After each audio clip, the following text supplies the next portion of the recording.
to sing of oneness when our world is not complete, when the ones who brought us wholeness now are gone.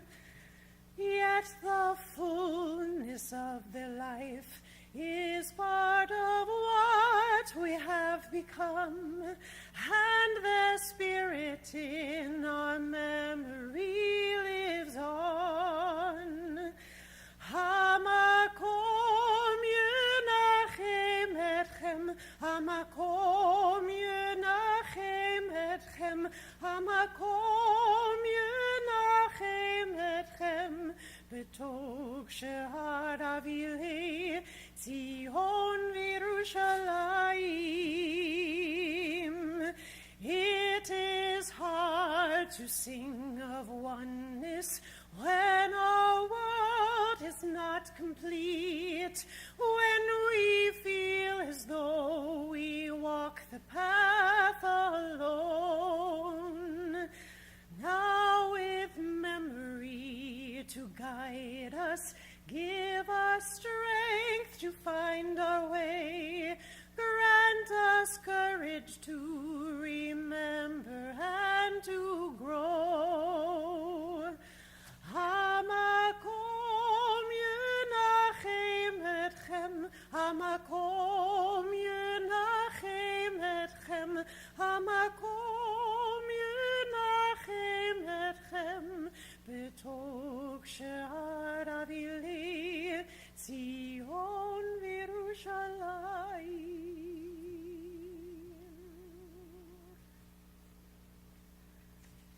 We gather today to commemorate and honor the life of Marla Harlan.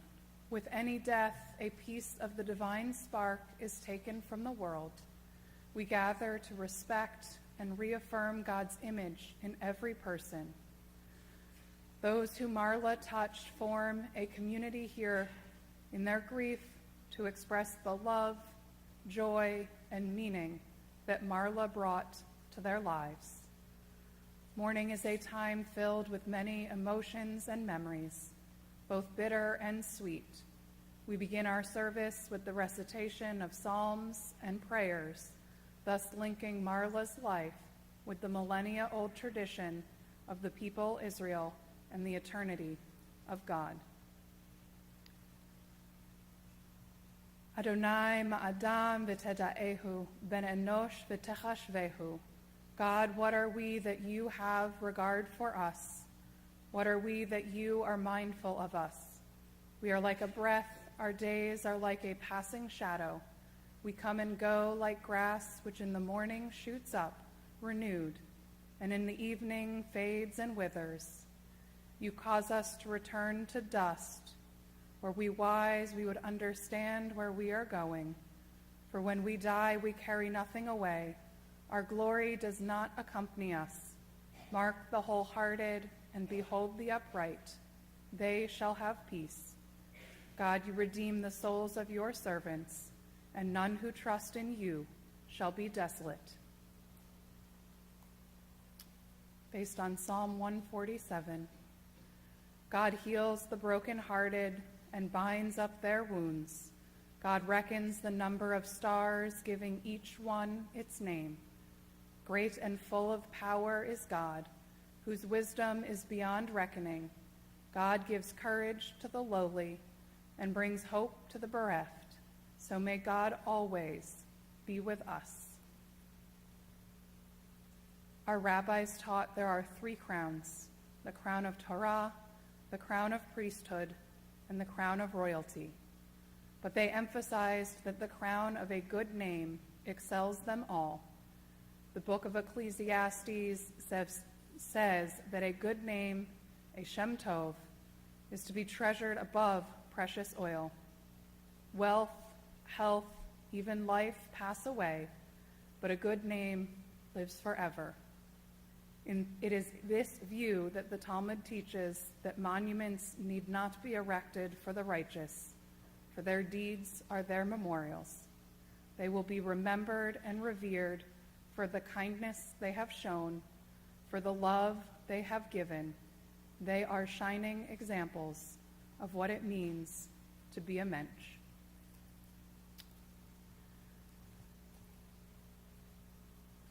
On this day in particular, we ask that God grant us peace, your most precious gift, O eternal source of peace, and give us the will to proclaim its message to all the peoples of the earth. Bless our country as a safeguard of peace, its advocate among the nations. May contentment reign within our borders, health and happiness within our homes. Strengthen the bonds of friendship and fellowship among all the inhabitants of every land. Plant virtue in every soul, and may the love of your name hallow every home and every heart. Praise to you who blesses us with peace.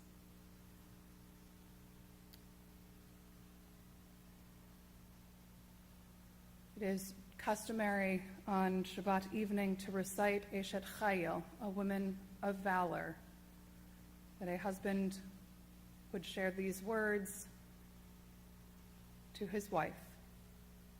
A mother of generations, a woman of valor.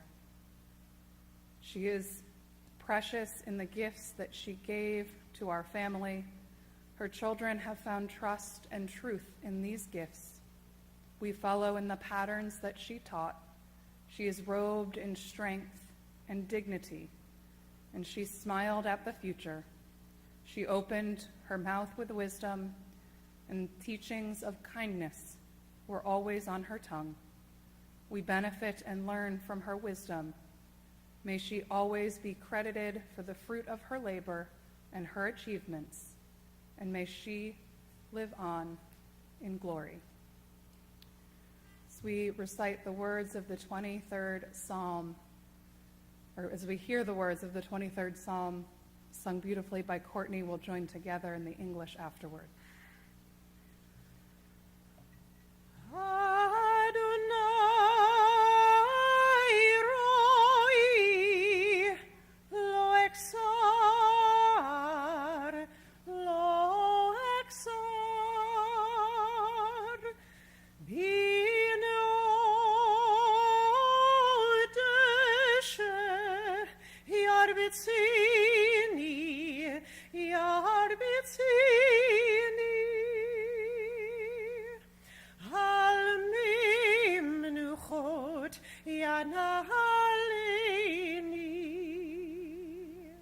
Nafshi shovev yancheni v'magli tzedek leman shemo. The Lord is my shepherd, I shall not want. Gam gilek begets al mavet lo irara ki ata imani shivtecha mishandecha ima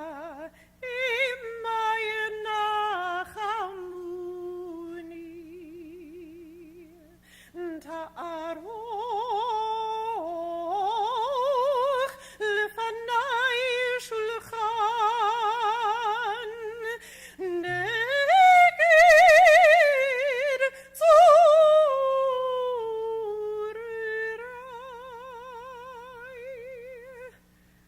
dishanta v'shemen roshi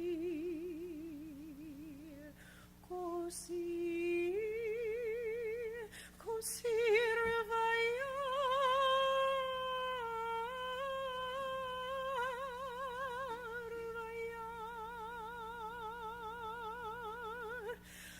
ach tov v'chesed yirdufuni koyemi chayai v'shavti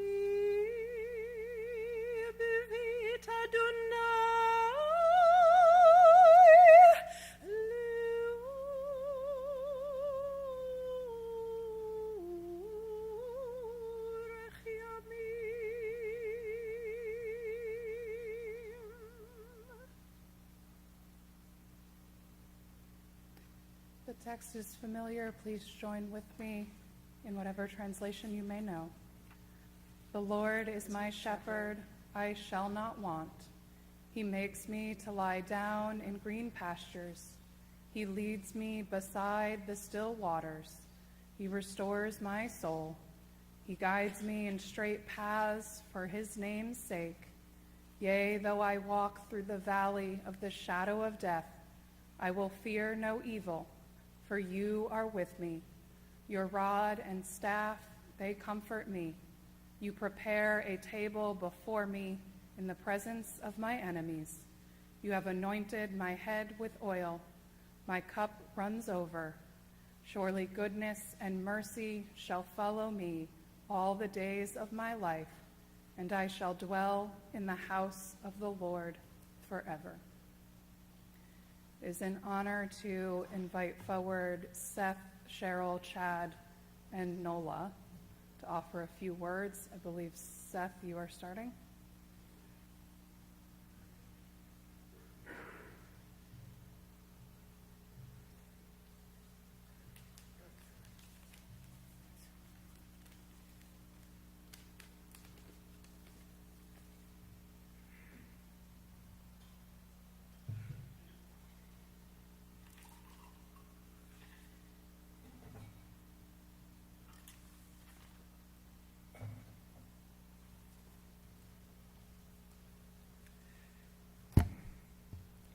Mom loved thank you notes.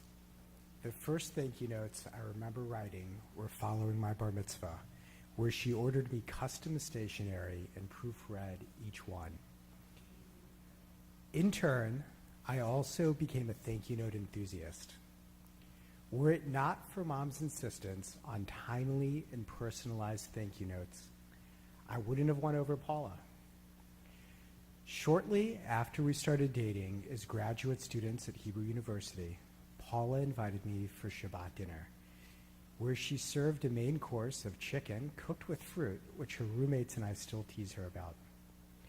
Afterwards, I wrote a thank you note complimenting her cooking and put it in the mail, a move that really impressed Paula and, just as important, won over her roommates. Since I wouldn't be standing here today as a husband and father without Mom's zeal for thank you notes, it's with great sorrow that I share with you my final thank you note to her. Dear Mom, thank you for 41 great years together. I'm grateful to have had so many wonderful memories together. As a child, I was always so excited to accompany you around town as you carried out your many community leadership roles. At home, your parenting was ahead of its time. When Chad or I were upset about something, you'd have us run laps around our hilltop home on Valley Brook Drive South, taking breaks to smash old flower pots years before high-intensity training in rage rooms became popular. As we grew older, you created such a welcoming environment for our friends, first on Valley Brook and then on Kingsley Park. You didn't let up when I moved out, regularly coming wherever I was, always being so generous and cordial with my friends in D.C., then Israel, then in Cincinnati, then in Fort Collins, and finally in Cleveland when you'd come to visit. I've been really touched over the past week to hear from friends from childhood to today, in English and in Hebrew, who've shared their fond memories of you. You always encouraged me to try new things and had my back when you were driving me throughout Ohio, Michigan, and West Virginia to play hockey after I saw the Mighty Ducks in grade school, giving me dancing lessons in our dining room when I hit the bar mitzvah circuit in middle school, or pivoting careers from Jewish communal work to due diligence at age 30. When Paula got pregnant with Barry after several difficult years, you were our first call. You were so excited to be a nana, even more so to a girl after raising two very active boys. The additions of our twins Aubrey and Poppy, were icing on your cake. Your granddaughter trio is especially meaningful since Papa always told Paula and I how lucky we were to have daughters, sharing how fortunate he and Nana were to have you and Aunt Cheryl. I'm grateful that you had some wonderful years with your adoring granddaughters who will carry on your legacy, including making sure to always write thank you notes and mail them out quickly. In addition to being a spectacular mother and Nana, you were a fantastic mother-in-law. I was so excited to introduce you to Paula, with whom you quickly welcomed into the family and had such a special relationship with. I'll never forget Paula's first visit to Dayton, where I took her to Yellow Springs for lunch at the Winds, one of your favorite restaurants, after which she bought a blue ceramic bowl at a local shop, which you charitably described as funky upon seeing it. Though the bowl finally met its end in Fort Collins, Paula gained an appreciation for your trademark country French decor. As Barry says, you found your true love in Dad. From serving brats and beers at Oktoberfest to running the dental office and traveling the world, you had such a beautiful life together. No meal out was complete without Dad asking you to check the bill. You don't need to worry about Dad. Chad, Paula, Barry, Aubrey, Poppy, and I will always be there for him. Love, Seth.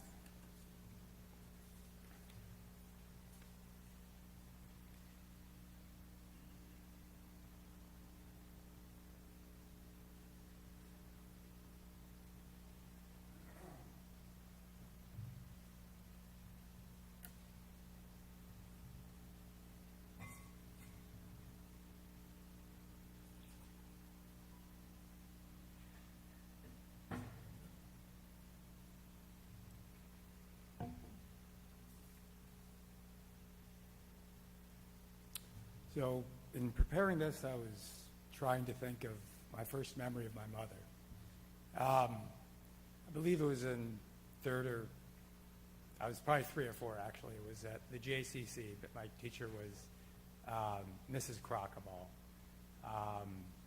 My mother dropped me off for the day, and I'm sure she said that she loved me, but I didn't hear it.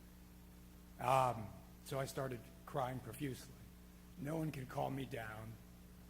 Eventually, they found my mother. They called her. She came back to the JCC, told me she loved me. I stopped crying and went on the rest of my day. It's my first memory, and I keep thinking about it over and over again. And I wasn't really sure, what was so meaningful about this. But then I broke down some of the individual themes, and I think it's really emblematic of our relationship throughout our entire life. First, she had to be called. Phone was very, very key to our relationship, much more so when she got sick and I was not able to see her as much. I've been living in New York the past few years. I would speak to her almost every day. We sometimes talk for hours, just about everything, about pop culture, what was going on in Dayton. I love gossip, so I would try to get the latest Dayton gossip, but my mother was just the nicest lady, would never say anything negative about anyone. But we just had such amazing phone calls. But most importantly, whenever I was having a bad day, I could always count on being able to call her, and she was the one person who could turn that day around. And it's really hit me the past few weeks, few months, when pretty much every day has been a bad day, and I've had no one to call. So it's been very tough. I think the next thing, obviously, I adored my mother. And I hope that was obvious to a lot of people. There was a dating website in New York, probably circa 2012. It's called Lulu, where you would say, very negative things about people to warn other potential suitors to stay away from them.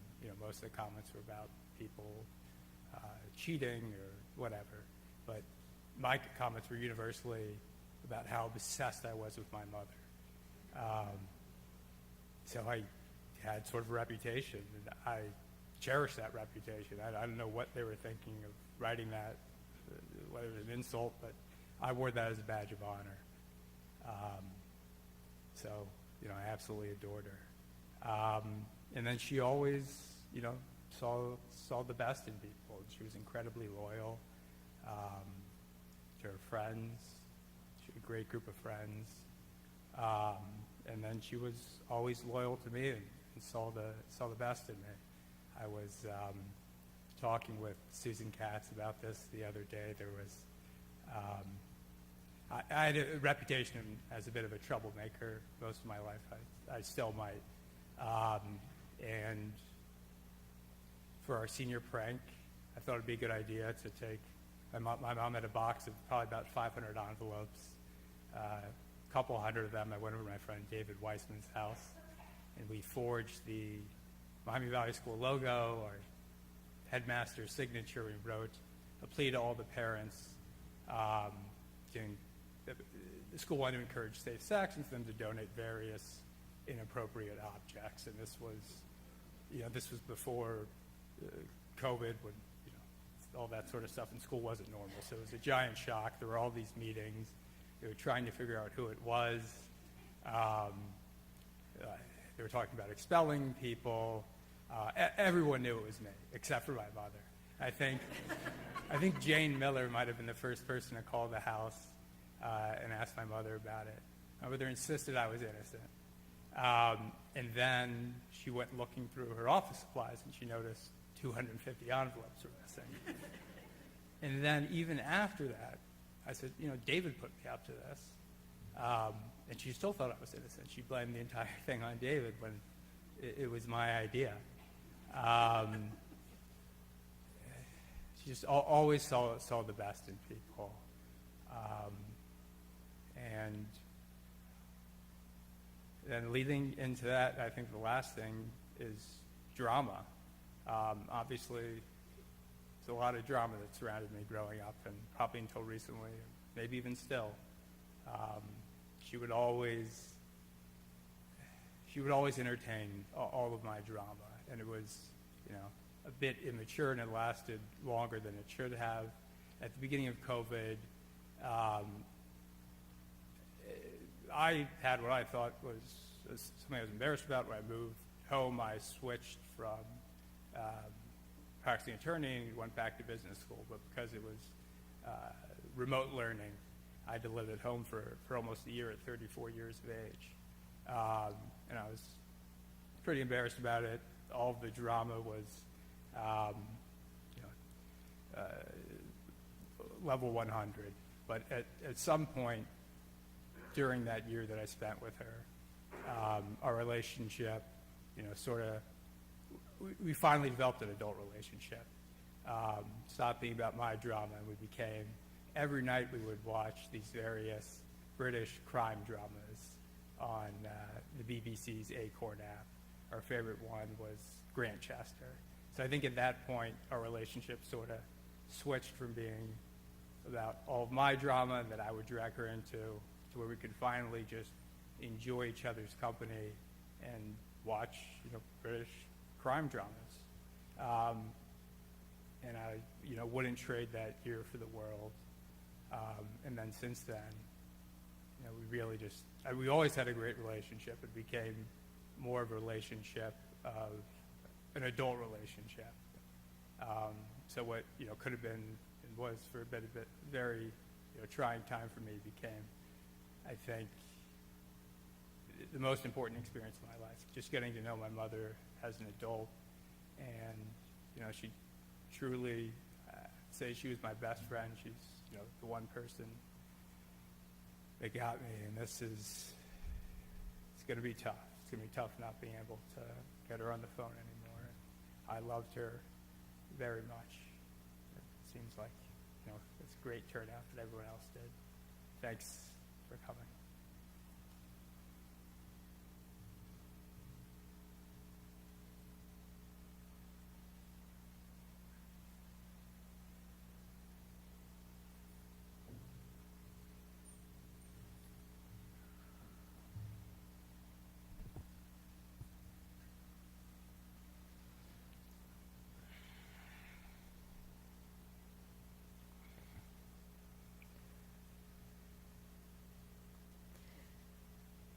Marla and I would always say to each other, "You're my favorite sister. You're my favorite sister. But I'm your only sister. But you'd still be my favorite even if I had 500.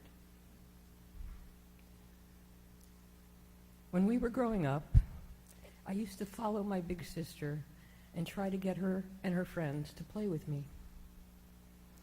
Even though Marla wanted me to disappear, I didn't get discouraged easily. Or maybe I was too stubborn to take the obvious hint to leave her alone. In elementary school, we both took dance classes. Marla was the graceful one. Me, not so much. She took toe dancing while I took tap. In a picture from one of our recitals, I was dressed in a navy, old-fashioned bathing suit and hat. Meanwhile, she wore a beautiful lime green and black tutu.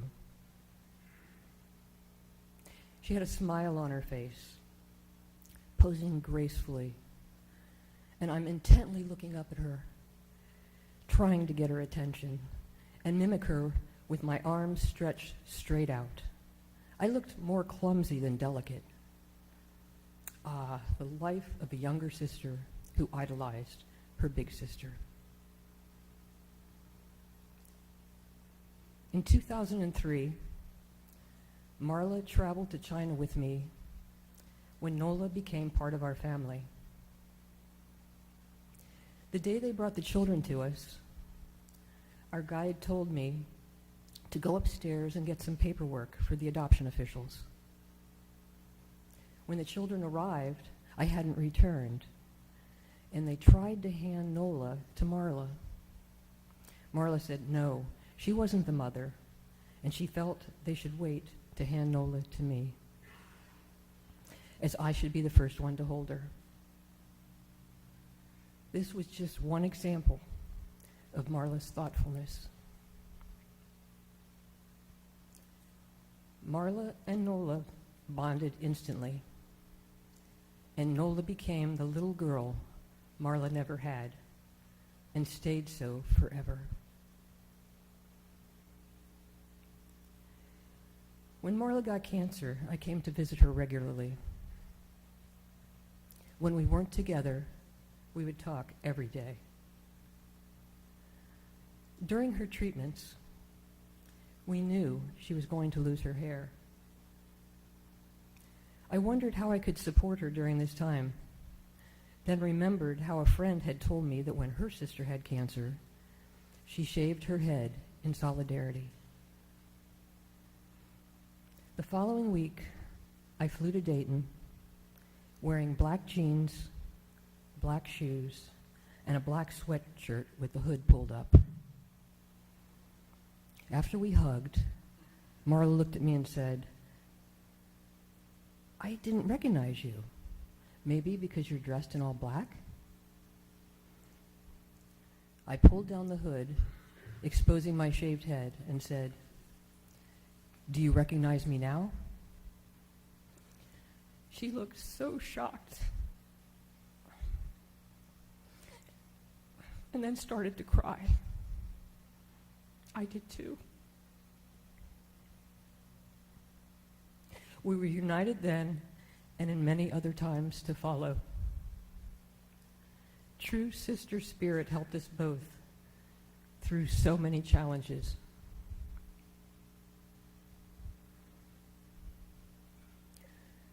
Marla had lots of wonderful friends who would do anything to support her. Sometimes She questioned why.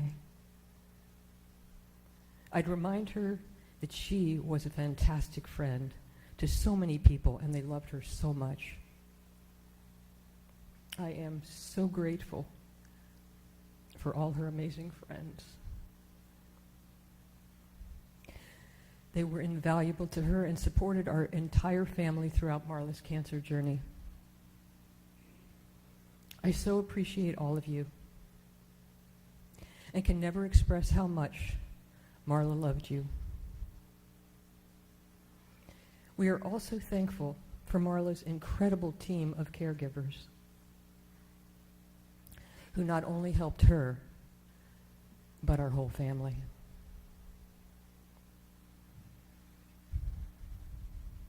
I always thought I'd have Marla by my side for many more years.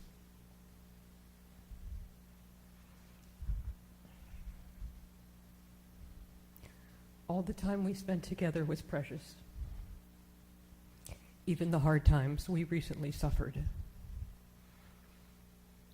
I'd walk into her bedroom and say, "It's your favorite sister," and she'd smile. "Marla, I love you. You'll always be my favorite sister."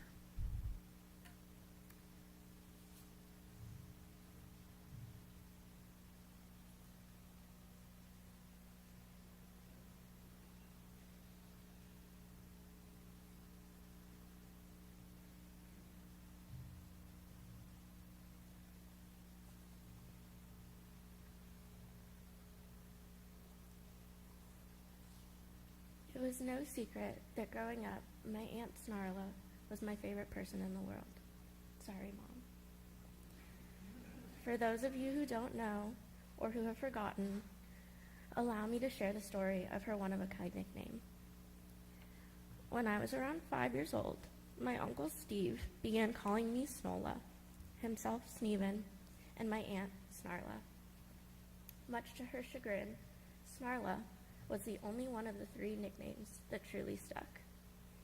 Snarla would often complain about how she got the most ugly nickname. Why couldn't Steve have said Princess or Beautiful instead of Snarla? But Snarla it remained for the past 2 decades. She traveled to China with my mom to adopt me as a baby, and we like to joke about the moment she saw me before my mom did. As the aunties of the orphanage were trying to hand me to Snarla, she kept insisting that she wasn't the mother and wanted to allow my mom to hold me first. But like a baby chick attaching itself to the first thing it sees, Snarla and I became inseparable from that day on. As I was raised by a single mother, Snarla stood in as my second parent, and I was the daughter she never had. Because of that, I admit it, I may have been a little spoiled. Okay, a lot spoiled. She started taking me to her nail technician to get manis and petties when I turned 3. Crazy, I know.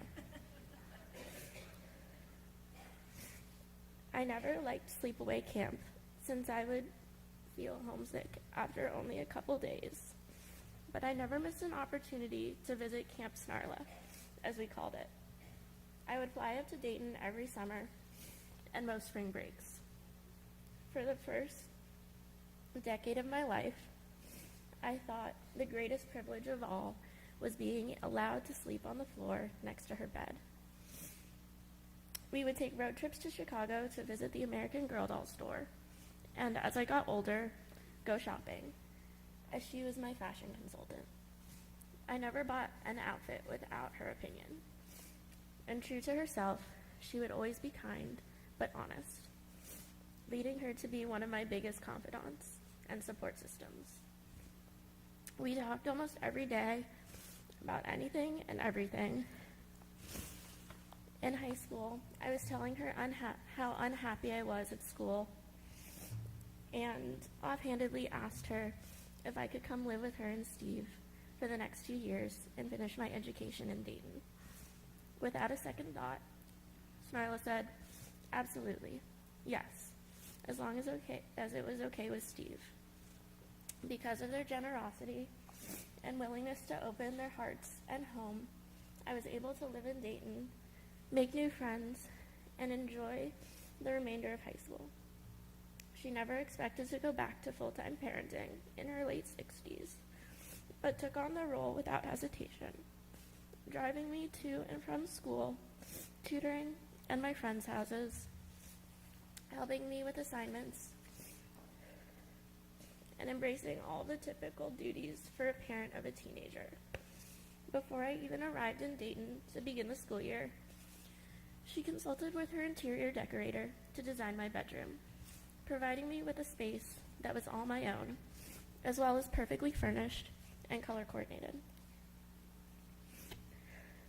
Throughout my visits and time living in Dayton, Snarla taught me how to be a good friend, how to respect others, have integrity, be honest with myself and others, how to insert a duvet into a duvet cover, to check the wash instructions of a piece of clothing before I purchased it, and much more.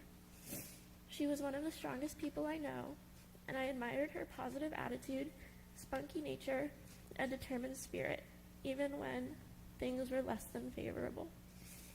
This week, I not only lost my aunt, I lost one of my biggest supporters, one of my dearest friends, and the closest thing I had to a second parent.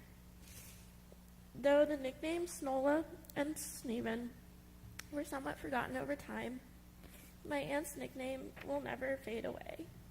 Everything that she means to me will live on as she was, is, and always will be my Snarla.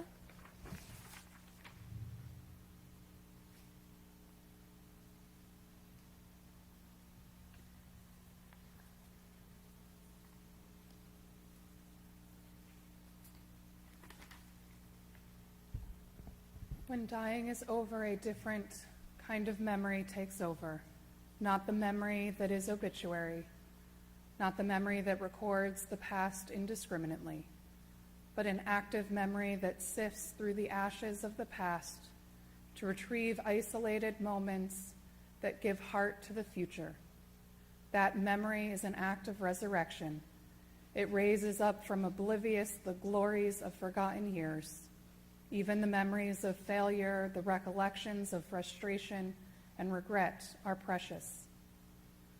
These broken memories are like the tablets of the covenant Moses shattered, which we placed lovingly in the holy ark. Memories are saved, those immaterial, disembodied ghosts that endure. What is life after death? Pointers, marking places that raise us up to life and give us a changed heart. Perhaps a life lived differently, better, wiser, stronger than before. What is left after death? The life of a survivor. As you have heard, and as you know, Marla was an incredible person. She is someone whose kindness and actions touched others so deeply that imprint will last forever.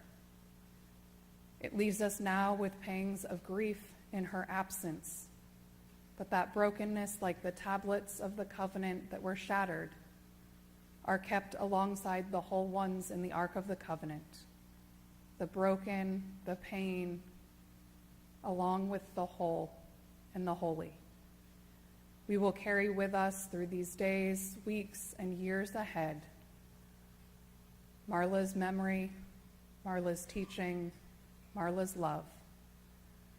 Her loss, her life and her loss both bring holiness to the world, and now we carry that in her honor and memory as the holiness of her spirit and her soul return to the source of life. Take a moment for private reflection.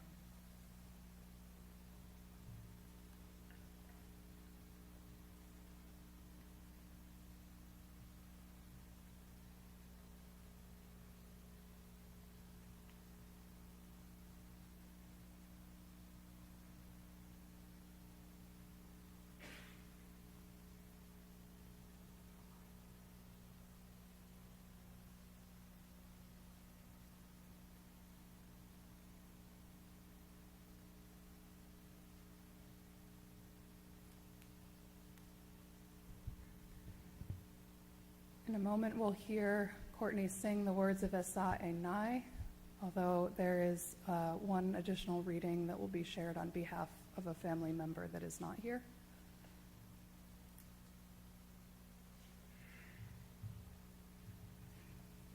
I apologize for throwing off the order of everything here, but my Aunt Beth, my father's sister, wanted me to read something which I forgot to before. So what she wrote was, "May Marla's memory be a blessing. She will miss her. She fought a good fight, and she was always positive, and that we should all remember to be positive in her memory."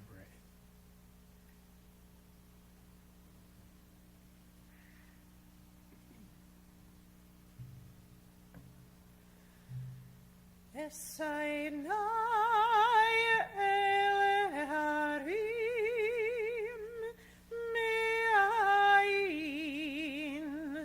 me'ayin yavo Ezri me'im Adonai ose shamayim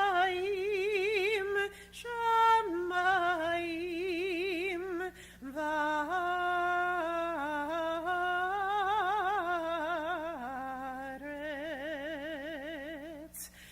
ha'iti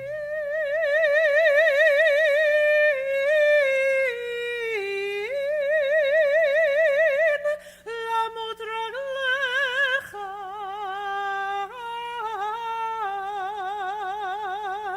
hayanu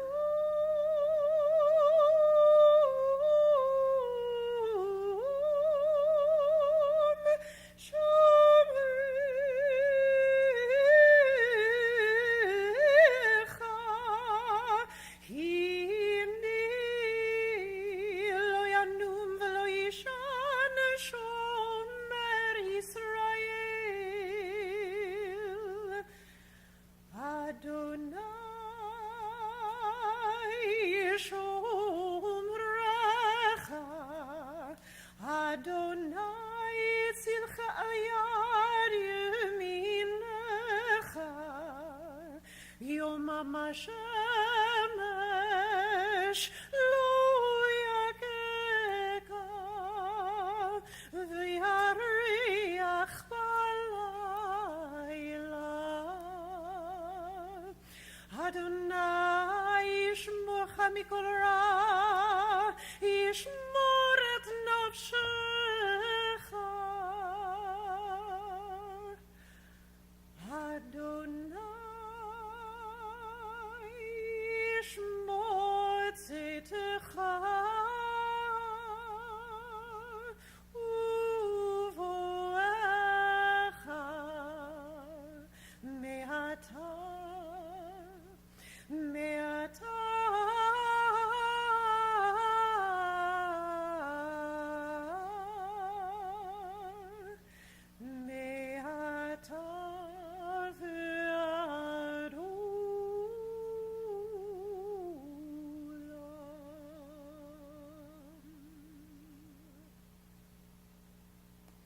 Into your care, O God, we entrust the spirit of Marla Harlan, for you keep faith with your children in death as in life.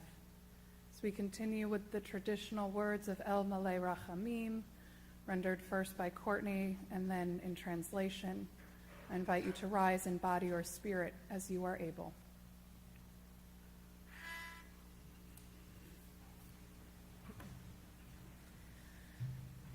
El Malei Rachamim shochen bamromim Amtzim menucha nechona tachat chanvich hashchina Im grushim utorim k'zohar harakia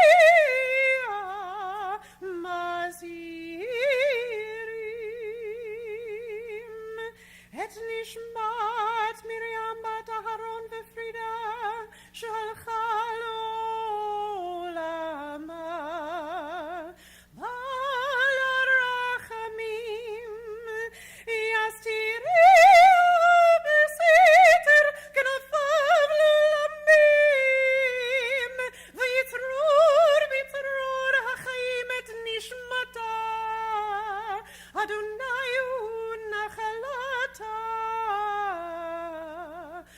ותנוח בשלום על משכבה, ונאמר אמן. May the source of life, the fountain of all being, open our hearts to compassion and our eyes to wisdom, that we might glimpse in perfect peace and sadness the way of all things. May Marla Harlan's memory be for us a blessing, and may we never let the light of her love grow dim in our hearts. May we remember all her worthy and righteous deeds, that her memory be forever bound up in the bond of life. God is our source and our destination, our beginning and our end. May Marla's death awaken us to this truth, that the bond of love we shared and share not be severed in sorrow. May she rest in peace, and together let us say, Amen. Our service will continue at Riverview Cemetery. If you are attending, you'll proceed after the family. Shiva will be observed both this evening and tomorrow evening at the home of Susan and Stanley Katz, with the minyan beginning at 6:45.